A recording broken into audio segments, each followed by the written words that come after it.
What's up guys? So we're here at Tupi dito sa South Cotabato and nandito tayo sa kanilang fruit stands. Pero kakaiba tong fruit stands nila dahil napakaraming choices. Andito lahat ng mga masasarap at fresh na fruits. Kita nyo naman,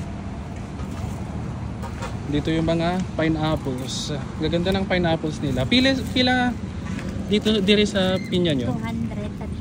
200 sa tatlong piraso. Opo. Matatamis to? Yes po. Sigurado? Yes po. Alright.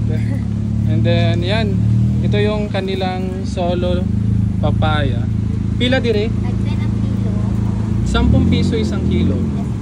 Napakamura. Sa guyabano be? 15. Eh yung red zamboanga nyo? 25. 25. Kung madali lang sanang dalhin sa Pangasinan, dalhin na natin lahat ng kaya nating dalhin. And yan, may pa-free taste si ate. Say hi ate. Ayan, nauna yung ating langaw sa free taste. Tikman natin. Tikman mo. Yan ang MG3. Oh, sige daw. Mas matamis. Isa pa dahil Sige. hindi ko na video. Mas matamis pang malaki. And this one. Malayo sa pinya ninyo doon. Parang candy po tita. Oh, di ba? Tagaytay doon. Thank you, thank you. Tagaytay, Laguna. Magkano dire? Ang ganito po sir, tatlo 100. Tatlo. 100. Magkano? 100. Tatlo 100. Oh. Tatlong piraso. Okay. Ganito Grabe. yan siya oh. Ayan, din yung mga kanilang variety ata tong tawag dyan. How about sa ganito po ate? Magkano pang tinda sa ganito? 100. Ayan, mga retail price na siguro din nila yan.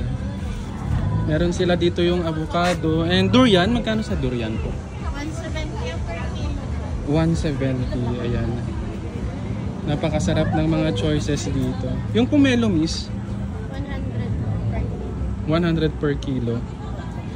Ayan, sa mga gustong pumunta dito sa South Cotabato, ito yung kanilang market at fruit stand. Napakaraming choices at napakaraming nagtitinda. Yes, yes, ang ganda ng kanilang sistema din dito.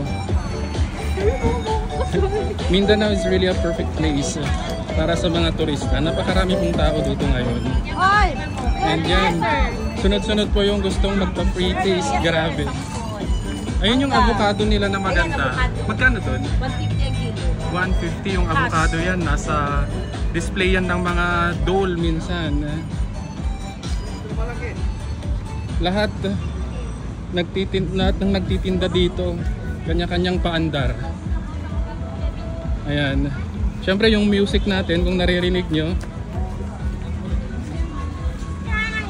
pang Mindanao din. Ayan. Mais. 20 lang. 20 ang sweet corn nila. Ang sarap bumalik-balik dito guys. And you know, normal lang yung ganitong place sa kanila. Kasi napakaraming ganito pa, fruit stands pa, na manadaanan sa ibang mga kanto. And dito tayo tumigil kasi nga yung parkingan napakalawak. Walang hassle. Tourist friendly.